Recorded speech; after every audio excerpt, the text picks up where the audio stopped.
Interessante, né, Márcio? Porque, vamos lá, olha só, nós estamos em 2023, há 10 anos atrás, ou há 15 anos atrás, essa questão dessa cultura da atividade física não era tão enfatizada, né, nos nossos processos de saúde, principalmente em saúde mental, né, Márcio? Sabe? Para você ver a importância das pesquisas, da ciência, né? Que se comprova isso, né? A gente veio de uma situação, Itamberg, é interessante, por exemplo, no Crato que o Santa Teresa foi fechado.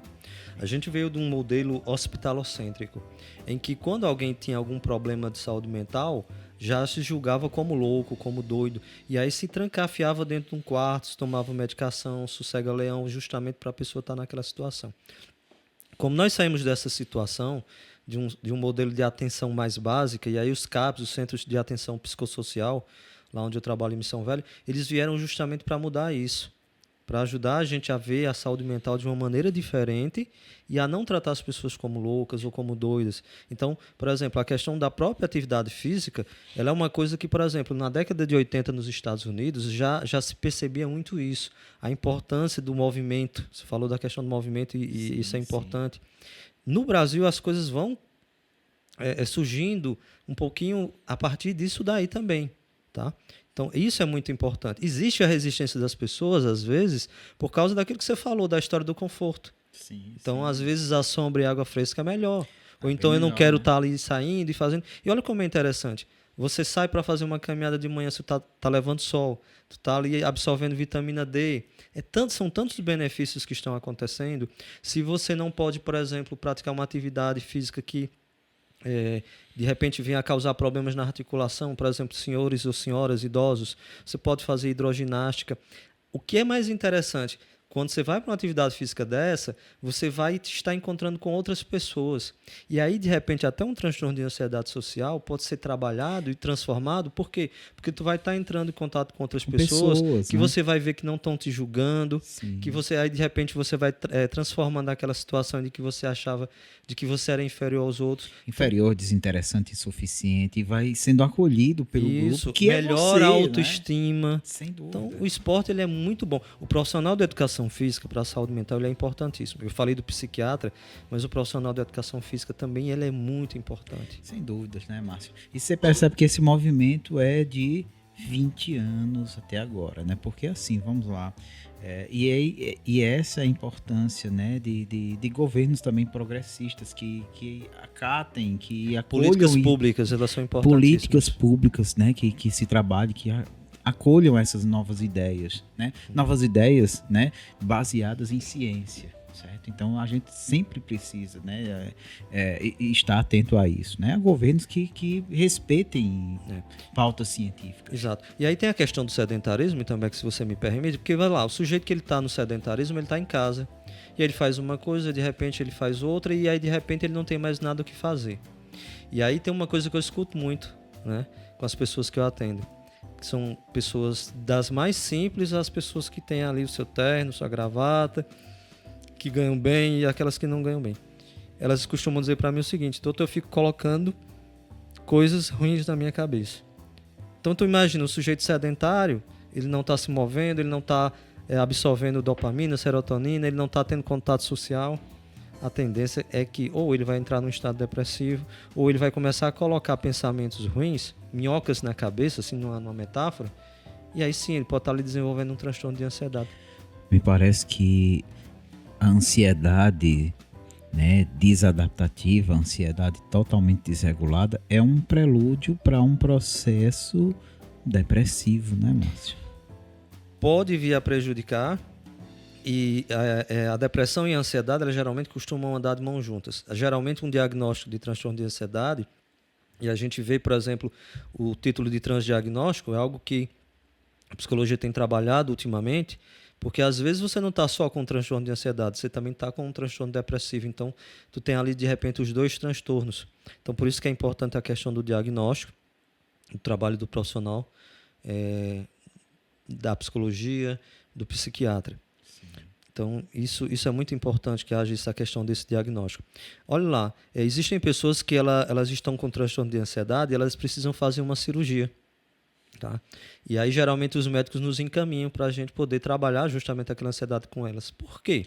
Você Porque elas vão percebe? fazer uma cirurgia, elas precisam estar com a pressão delas dentro da normalidade. Então vamos lá. Geralmente a Imagina pressão está só, alta. está bem alto, porque assim, quando se fala em cirurgia, as previsões podem ser as previsões mais catastróficas possíveis, né? Quando se fala em cirurgia, em um processo de, poxa, alguém vai mexer no meu corpo, alguém vai me cortar, né? As previsões podem ser as piores possíveis. O medo é de que haja um problema na cirurgia, de que você morra, de que você não consiga lidar com E aquilo. aí a medicina fala que toda cirurgia é um risco, né? Mas aí é aquela história. Uma ansiedade adaptativa, você sim vai para uma cirurgia, você vai sentir um pouco de ansiedade. Mas ela não está interferindo na tua pressão, no processo do que vai fazer lá na cirurgia. Tá? Já no transtorno de ansiedade, não, ela está em doses elevadas. E aí sim, a terapia ela é necessária para que sejam reduzidas esses níveis de ansiedade e a pessoa possa estar com a pressão equilibrada e ela de repente fazer a cirurgia dela. Então vamos lá.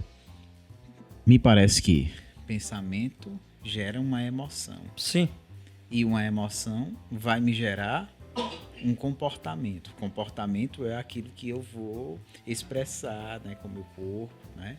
Pensamento gera uma emoção e a emoção gera comportamento. Imagina só, se grande parte dos meus pensamentos são pensamentos desadaptativos, disfuncionais e pensamentos ruins, provavelmente eu vou ter emoções bem ruins. Provavelmente meu corpo vai reproduzir isso também. sim. Então, imagina esse tripé estando desequilibrado, né? Exatamente. Se eu estou num lugar onde eu estou me sentindo bem, minhas emoções vão estar boas. Tá? Se eu penso que pode acontecer algo de ruim, eu posso estar desenvolvendo ali uma ansiedade naquele momento, não necessariamente um transtorno. Tá? Então é importante a gente entender essa relação entre pensamento e emoção. Então a gente tem que ter bastante cuidado com os pensamentos que a gente está tendo. Principalmente se a gente persiste neles. Se a gente acredita que eles são reais. E aí vem aquilo que é a crença, que a gente chama na terapia cognitivo-comportamental. A crença é aquilo que eu acredito firmemente, como verdadeiro, sabe? Como dogmático, como algo que não é questionável. E a gente sempre tem que estar questionando os nossos pensamentos. Sim. Né? Para a gente poder ver se de fato eles estão fazendo bem a gente ou não. Aí é importante a gente entender que eles vão gerar emoções, mas às vezes a gente nem para pensar nos nossos pensamentos. Às vezes eu só estou ansioso, eu só estou sentindo aquela sensação de mal-estar, eu apenas estou só sentindo aquela sensação no corpo. Mas o que eu estou pensando sobre aquilo pode interferir e aumentar a ansiedade. No caso do transtorno do pânico, quando o coração está acelerado e a pessoa está com o sentimento de ou está com a tontura, com a falta de ar, geralmente ela tem a sensação de que ela vai morrer. Então o pensamento é de que ela vai morrer. Ela de repente nunca sentiu aquilo, ou ela já vem sentindo aquilo. Então o receio dela é que ela venha ali a cair no chão, de que ela vai morrer, de que ela não vai poder se despedir dos filhos, do marido, da família. E quanto mais ela vai pensando naquilo, mais ela vai pondo lenha na fogueira, mais ela vai ficando ansiosa. Então essa relação realmente entre pensamento e emoção, ela é muito pertinente, ela realmente é preciso ser sim trabalhada na terapia para que a gente possa lidar justamente com essas sensações que a gente está sentindo no corpo e entender que aquilo tem um ápice, ele vai chegar até o topo, mas que ela não vai além daquilo ali.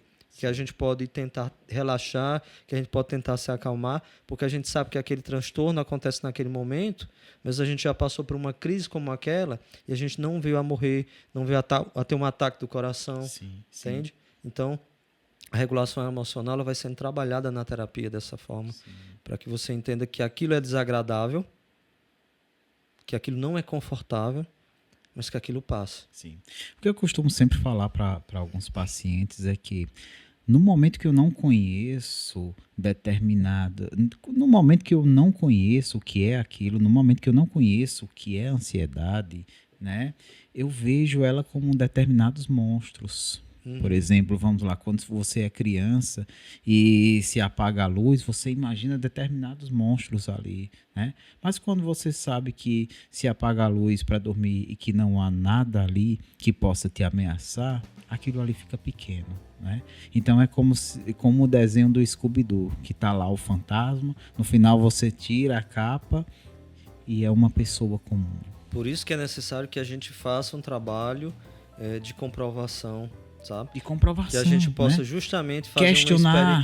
faça um questionamento, faça uma experiência para a gente entender se aquele pensamento ele não está distorcido, fora da realidade, tá?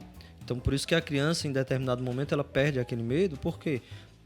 Porque ela passa a provar daquela situação e ela vê que aquilo não era aquilo que ela imaginava. Então, ela foi provar, ela foi experimentar, que é isso sim que é a característica da ciência, tá bom?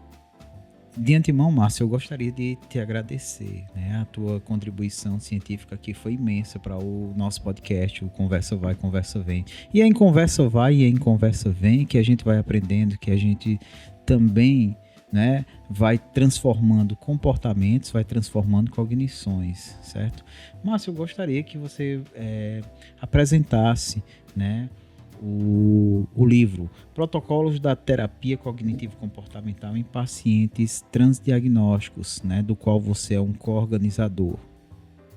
Então, o livro ele vai estar trazendo algumas técnicas da terapia cognitiva, ele vai estar falando justamente também de transtornos de ansiedade, transtornos depressivos, de assuntos como habilidades sociais. Então, assim, ele é importante principalmente para acadêmicos, tanto da graduação como da pós-graduação, para que você possa conhecer um pouquinho sobre a questão da TCC, a terapia cognitivo-comportamental.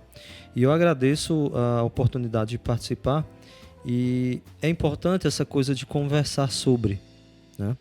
Não é interessante que a gente pense a ansiedade ou os transtornos de ansiedade como tabu. Quanto mais a gente falar sobre isso, melhor. Ah, Márcio, mas eu já escutei muito sobre ansiedade, sobre transtorno de ansiedade. Sempre que a gente conhece mais e a gente procura compreender sobre as coisas, a gente consegue ter o domínio sobre aquilo. E uma vez que a gente tem um domínio sobre aquilo, a gente passa a ficar mais tranquilo. Diante, por exemplo, de um transtorno de pânico, a gente vai entender que aquilo que a gente está sentindo é algo que tem o ápice, o momento, mas que depois a gente vai reduzindo aquilo e depois a gente vai ficar normal de novo, tranquilo. Então é importante a gente conversar sobre isso.